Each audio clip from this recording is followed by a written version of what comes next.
Sino nga ba si Pepsi Paloma at bakit trending ang kanyang pangalan halos 40 taon matapos ang kanyang kamatayan? Kung bago ka pa lang sa channel na ito, huwag kalimutang mag-like, comment, share at subscribe. Huwag din kalimutang pindutin ang notification bell para updated ka sa susunod nating upload. Si Pepsi Paloma ay isang kahangahangang figura sa kasaysayan ng pop culture sa Pilipinas. Ang kwento ng kanyang buhay ay naglalaman ng isang salin ng kapwa trahedya at misteryo. Pinanganak noong dekada 1960. Si Pepsi ay nakilala bilang isang mananayaw at aktres na nahuhumaling ang mga manonood sa kanyang mga pagtatanghal at hindi mapapantayang karisma. Gayunpaman, sa likod ng kislap at glamour ay isang buhay na pinagdaraanan ng mga personal na pagsubok at kontrobersya bilang ang kanyang pagkamatay sa murang edad. Ang trahedyang wakas na ito ay lalo pang nagpapalalim sa intriga sa paligid ng kanyang pamana na nag-iiwan ng maraming katanungan na walang sagot at nagdaragdag ng mga layers sa kanyang komplikadong pagkatao. Ang buhay ni Pepsi ay patuloy na umaantig sa mga tagahanga at scholar na sumasalamin sa madidilim na bahagi ng kasikatan at ang panandaliang kalikasan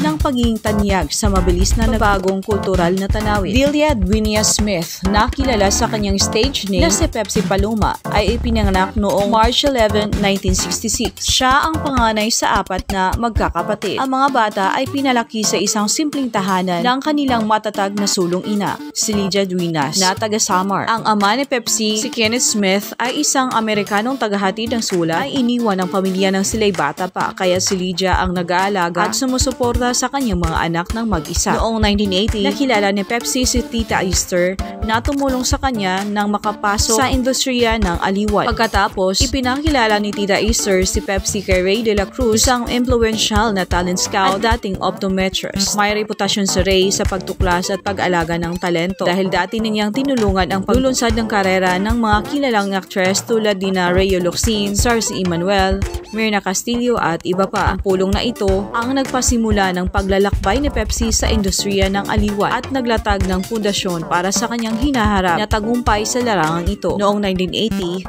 si Pepsi na noon ay 40 years old ay nagpakita ng tapang sa pelikulang Brown Emanuel na idinirect ni Celso Ads Castillo. Nagpakita rin si Pepsi sa iba pang mga sexy na pelikula tulad ng Virgin People at Naked Island na inilabas noong 1984. Noong 1982, nag-guest appearance si Pepsi ang kapwa sexy star na si Guada Corin sa comedy series na School Bukol, kung saan nakilala nila sina Vic Soto, Joey De Leon at Richard D. Horsey. Kilalang kilala siya sa mga pelikulang tulad ng Brown Emanuel noong 1981, The Victim noong 1982, Cruz sa Bawat Bunglo noong 1982, Virgin People noong 1983, Snake Sisters noong 1983, Naked Island noong 1984, Matukso Koya ang Anghel noong 1984, at Room 69 noong 1985. Matapos lumabas sa ilang pelikula, nasangkot si Pepsi Paloma sa isang labis na pinagtatalo ng iskandalo nang akusahan niya ang mga komedyanteng sina Vic Soto, Joey De Leon at Ricardo Recchi Reyes ng panggagahasa. Ayon sa salaysay ni Pepsi Paloma, siya at ang kapwa actress na si Guada Guarin ay pinainom ng droga, dinala sa isang silid sa Solo Hotel sa Quezon City at saka ginahasa. Si Tito Soto na kapatid ni Vic ay hindi nagtagal na naging kasangkot. Pinilit si Paloma na bawiin ang mga kaso sa pamamagitan ng di umano'y pagbabanta sa kanya gamit ang baril. Nagsulat si Soto ng affidavit of desistance at nakuha ang kanyang perma, bagaman may ilang ulat sa pahayagan na sinasabing ang ina ni Pepsi ang pumirma ng dokumento para sa kanya. Kung nahatulan ng mga suspects sa mga kaso, haharapin nila ang parusang kamatayan,